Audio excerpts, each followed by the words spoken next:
Okay, welcome back for part 3. This time we'll move on to a more formal definition. Now, I often make criticisms of curriculum as it's presented at times in the public domain. So I have to accept criticism of my own developments, I guess. So here's an example of something that I think is a big discouragement in stage 4 and 5. So we've got this definition, and it's a very wordy. It's a very wordy definition.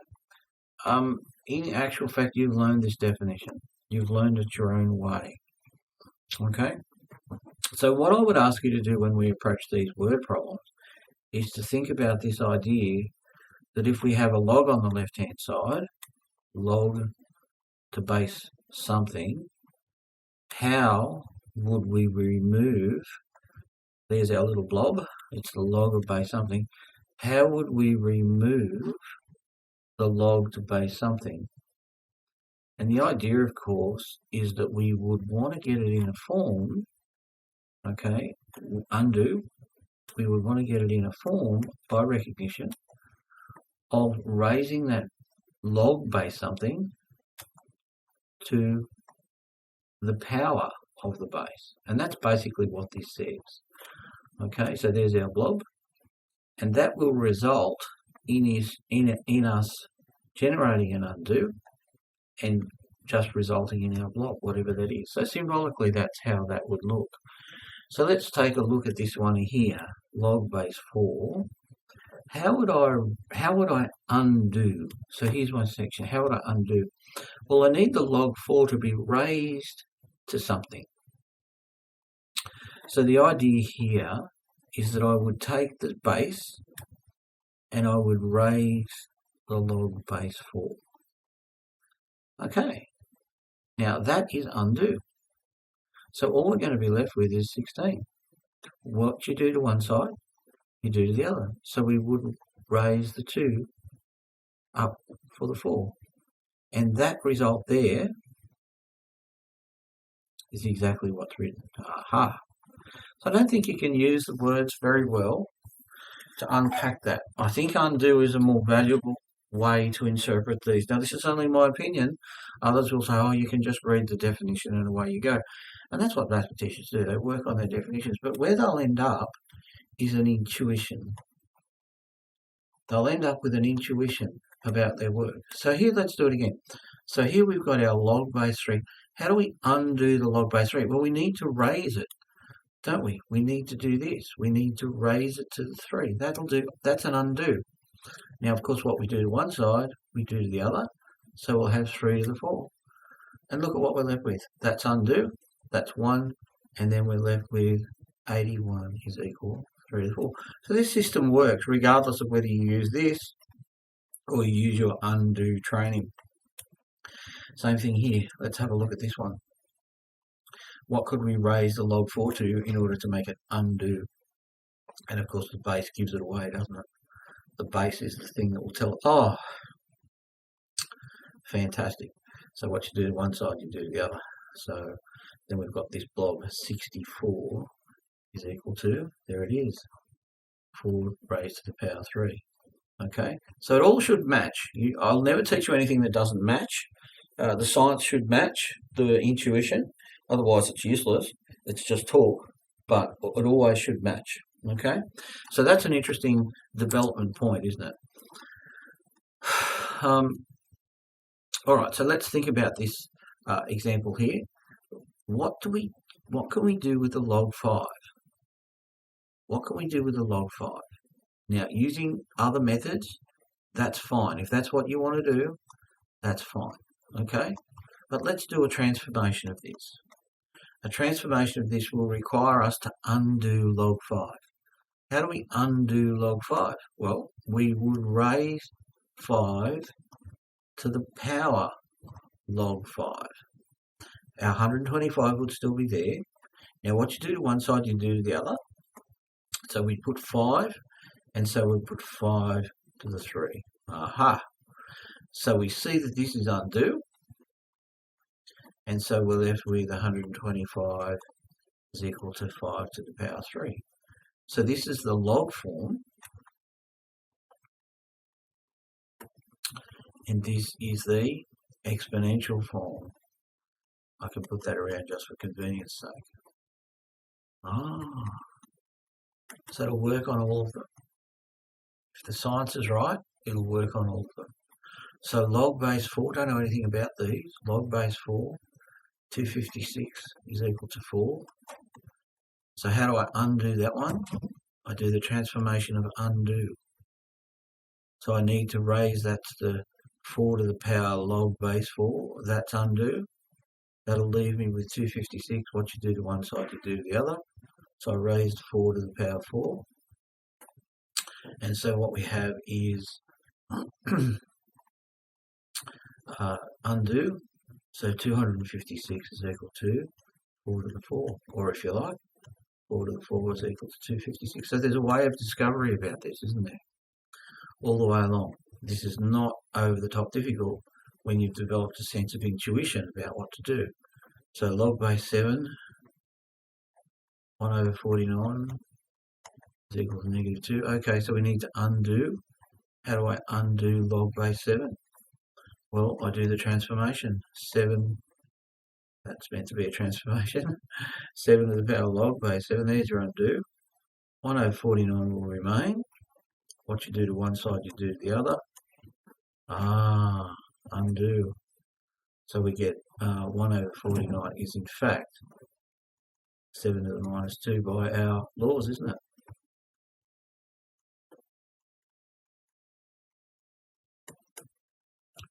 Okay, so it's a happy day. And it doesn't matter whether you challenge yourself using that transformation, undo, or this transformation, undo. It doesn't make any difference, okay? Because what we want to do is recognize, how do I undo 3? How do I 3 to the power something? And the answer is I apply a log base, okay? So we're starting off in exponential form, which is wonderful, and we'll end up at a log form, which is also wonderful. But in a way, what we're really doing is our intuition, okay? And we're just thinking about, how do we undo that? How do we undo 3? Well, how we would undo 3 is that we would take a log. So I'll write it as 3 to the 6. Okay, and so what we would do is the transformation of undo, and we would do log base 3, 3. There's your undo. Undo, very good. Log base 3 to the 3, and that's equal to log base 3 of 729.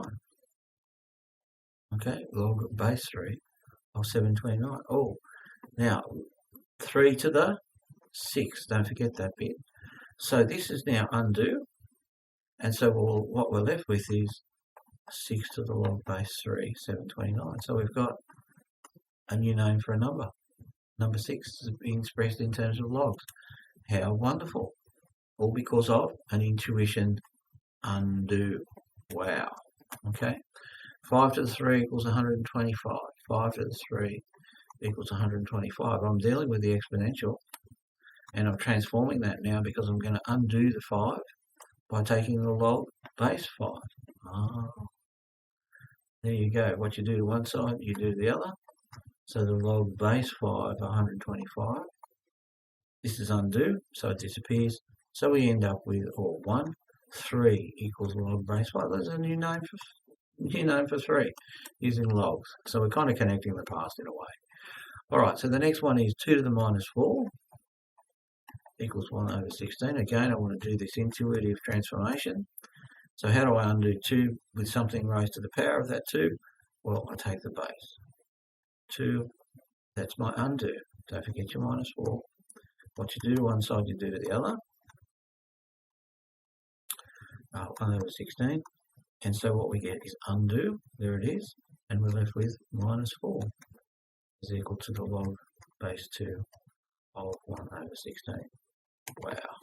Okay. So we've got a new number for minus 4.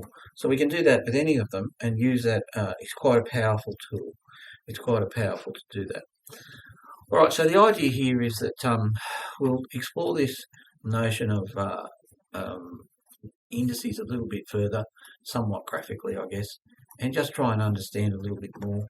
So we've got A. If A is positive, that's what this means, isn't it? That A is greater than 0, that's correct. That means A is positive, so that's our analysis speak. A is positive. We see it again there, that Y is positive. And so what we find is that if A is positive, what we're going to get is an increasing function, an exponential function. So 1, 2, 3, 4, 5, 6, 7, 8, 9, 10. Okay, all real x. And so if A is greater than 1, we'll get this one. All right. So what about if A is in between 0? So it's on an interval. So if we draw that interval, and this is how we would express an interval, and we would say that it's not included 0 and it's not included 1, and we join them up and we'd say A sits in that interval between 0 and 1. This is the formal way of doing this diagram. So A can be anywhere between 0 and 1, but not the endpoints. So what happens with A? So that's like asking if A is a half, right? So Y equals a half to the x, okay? A half to the x. So what does Y equals half to the x look like? Okay, so we can think about expressing that number with a half. So before we can do that, though, I might just plot a couple of values of A, because we can use technology to help us here. So we go and use Wolf.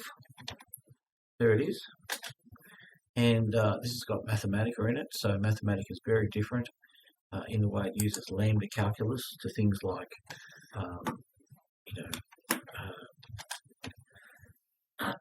so if we do greater than 1, so if we do 2 to the power x, then I was going to say AI, lambda calculus, as opposed to artificial intelligence and all of those ChatGPT type ideas.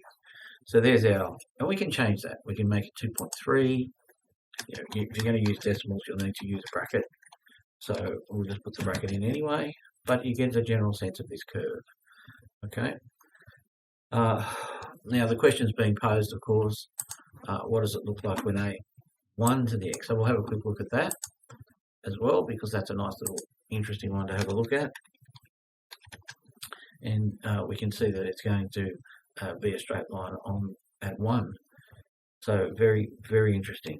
All right. But also, what about the one that was posed previously? Y equals x to the half, and you can see it's decreasing. Okay, y equals x to the half. And the reason for that is if we go ahead and take logs, we've got the power of a half. So we're going to take log y equals log half of a half raised to the power x. This is undo. And then we've got x is equal to log to the base half. Okay, so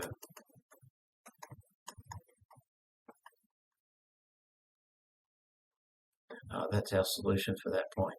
And what we'll see is that when we do a graph of a fractional base, we're going to have it decreasing. So this is an important point in calculus, because if we do our little linears, we can see that they're forever decreasing. Yes, they're getting less and less negative, and they're falling over. They're getting less and less. And this is asymptotic to x. We've talked about that in the lectures.